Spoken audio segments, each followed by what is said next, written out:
Now we are going to introduce the quotient ring. So quotient ring, it is also called factor ring.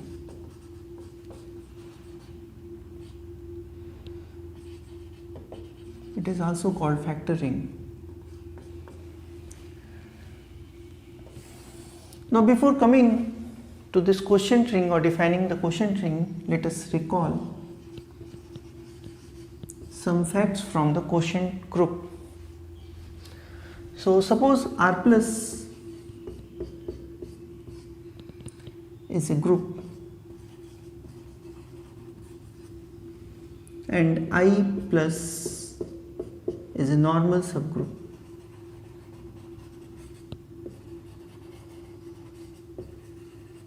Because it is a normal subgroup, so the left cosets and right cosets are all equal.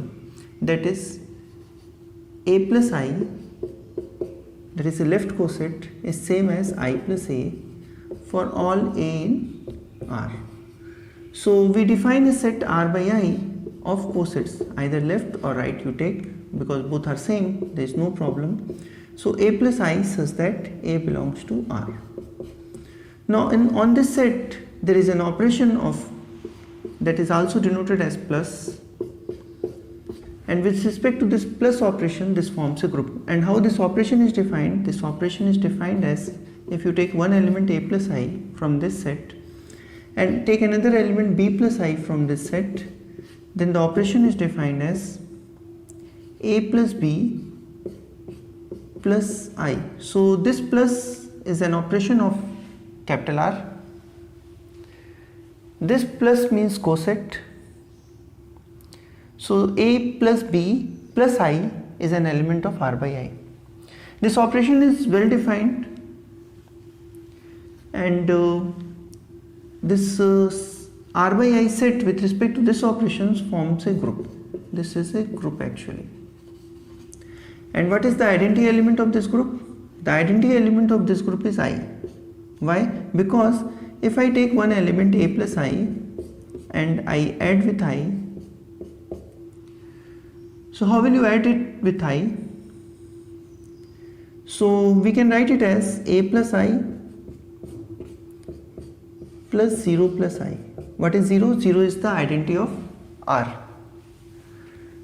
And now by this definition this is A plus 0, so we can write A plus 0 plus I, and that is A plus I. Same thing we can do from the other side, that is, if we calculate 0 plus I plus A plus I, then we will again get the same thing. So it means I is the identity of this group R by I. Now one more thing, if R will be abelian group, then R by I will also be abelian. So if this will be abelian, then this is also an abelian group. This is what we know from the group theory. Now we will use it and make this set ring if R is a ring and I is an ideal. So suppose R plus dot is a ring and I is an ideal of R. Now one thing you can note, that because it is an abelian group with respect to plus, R is an abelian group with respect to plus, so I plus is actually a normal subgroup. So we can talk about R by I.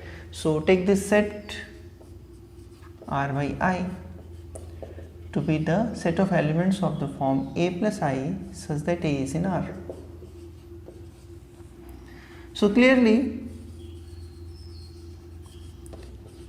as we have shown you, this is an abelian group. Now to make it ring, we need one more operation. So let us define one or more operation. So define dot from r by I cross r by I to r by I as a plus I take one element, dot b plus I, we want to define it. So its value is a dot b plus I. What is this dot? This dot is the operation of R. A and B are the elements of R. So this is true for all A, B in R.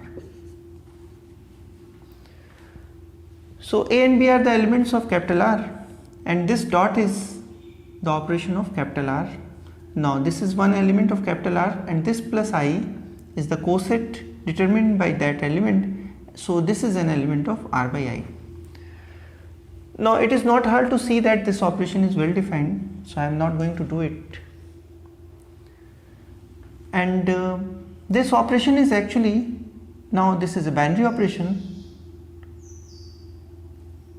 and now we need to check the associativity of this operation. So take three elements. Suppose I take A, B, C in R. Then what about A plus I into B plus I, and let me take one bracket like this, dot C plus I. So if I want to check the associativity of this operation, so by the definition of product of this operation, this can be written as A plus I, and let me solve the things which is inside the bracket first. So this is B dot C plus I. Now again, by the definition of product, this can be written as A dot B dot C plus I. Now by the associativity of dot operation in R, we have A dot B dot C plus I, and this is same thing as A dot B plus I into C plus I, and then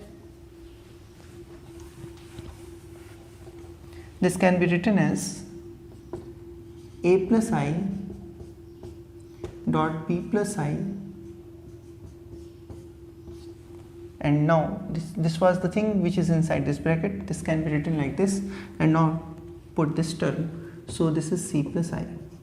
So this simply means that this operation is associative also, and that is because this operation is associative. This dot is associative. Now one more thing we need to check is that dot is distributive over plus. So again, suppose I have three elements A, B, C, then let us check it. A plus I plus B plus I, and let me multiply it by C plus I. So what will happen? By definition, it will become A plus B plus I and dot C plus I. By the definition of dot, it is A plus B dot C plus I.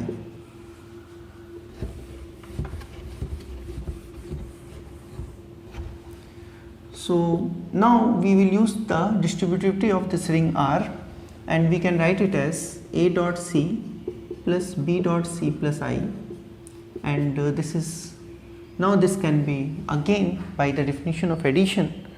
So addition, by the definition of addition, which is not written here, what is that definition? A plus I and plus B plus I is what? A plus B plus I. So we can use this fact and we can distribute it as, we can write it as B dot C plus I. We can write it like this. And what about this thing? This is A plus I into C plus I, and this thing is B plus I into C plus I. So this proves that dot is right distributive over plus. Similarly, we can show that dot is left distributive over plus. So it means now we can call that R by I with respect to plus and dot is a ring. Is a ring. Suppose R is commutative. R is commutative.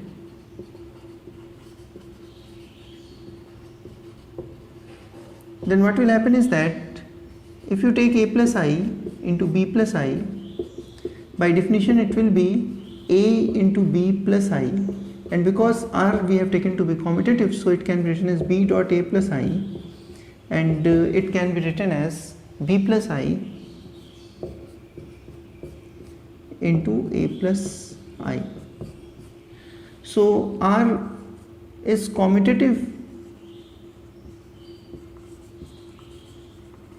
implies R by I is commutative.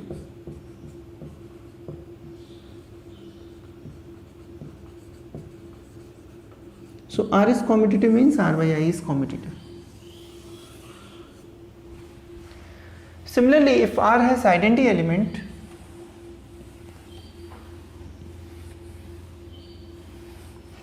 so suppose one is identity means multiplicative identity, element of R, then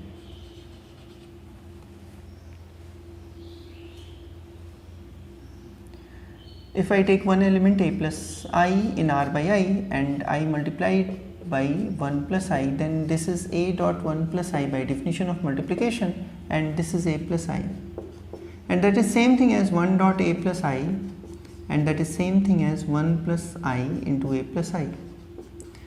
So 1 plus I is identity element, is identity element of R by I. So it means if R is a commutative ring with identity, then R by I is also a commutative ring with identity. So R by I has identity, R has identity implies R by I has identity. And if we call this identity as 1, so let me write it properly. So R has identity 1 implies R by I has identity 1 plus I. So this will work as identity element of R by I. And yes, so now come to some examples.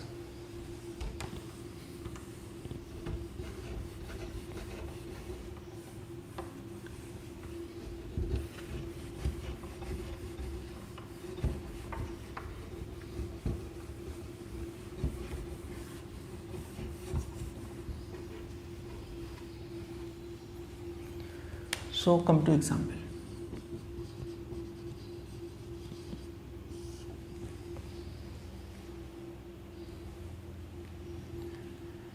So take the ring to be checked, and suppose I take ideal to be 6 set.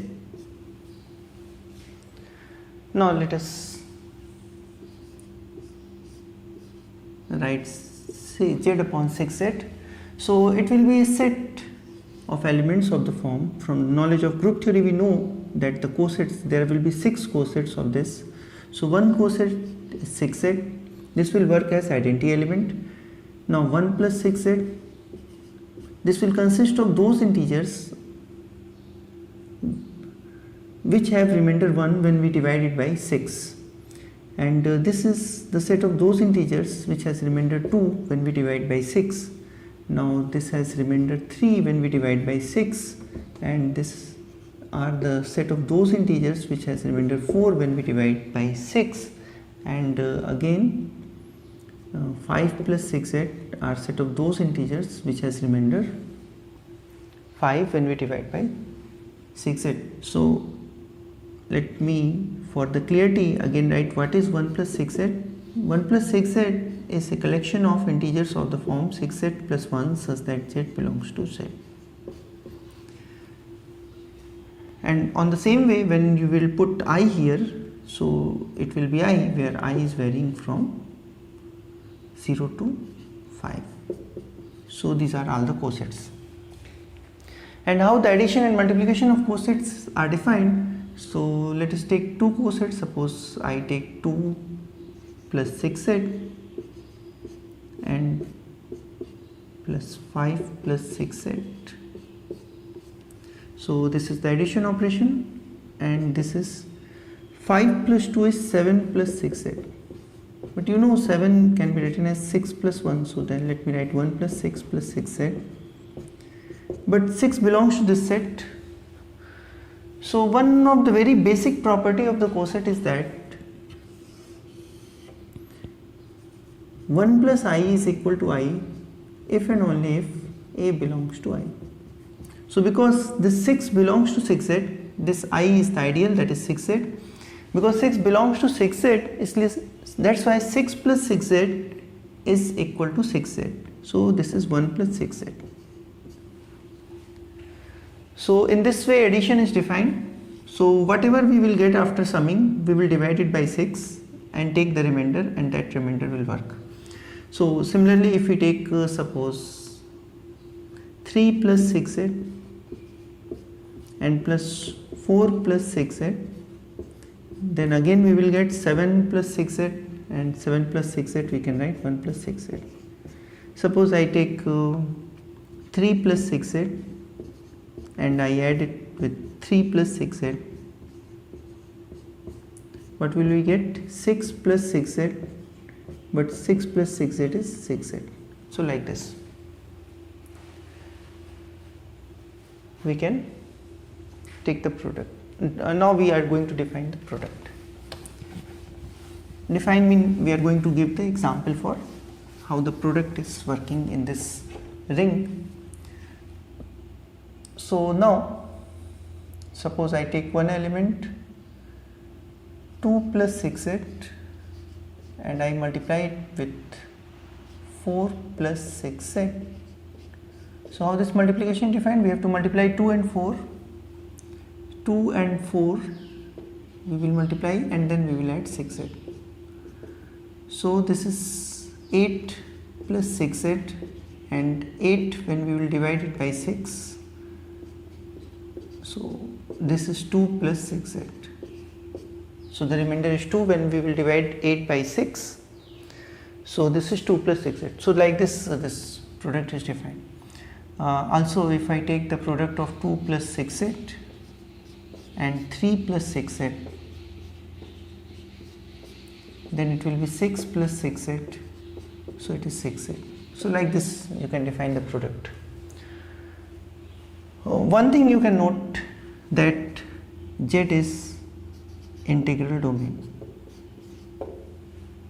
and one more thing you can note, that 6z is not an integral domain. Why? Because I take two non-zero element of this set. What is the zero element of this set? Zero element is 6z, and the product of two non-zero we get the zero element, that is 6z. So it is not an integral domain. So it may happen that a ring is integral domain, but its quotient or factor ring is not an integral domain. So let us again recall what we have done is that we have taken a ring R, we have taken an ideal, we have taken the quotient set of all cosets, and this R by I is again a ring with respect to plus and dot, although this plus and dot is different from this plus and dot, but we used to write plus and dot for rings. So this is called quotient ring. Quotient ring.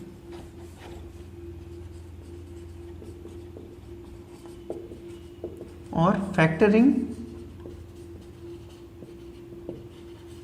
One more fact which we have seen is that if this R is a ring with identity, then R by I is also a ring with identity. If R is a commutative ring, then R by I is a commutative ring.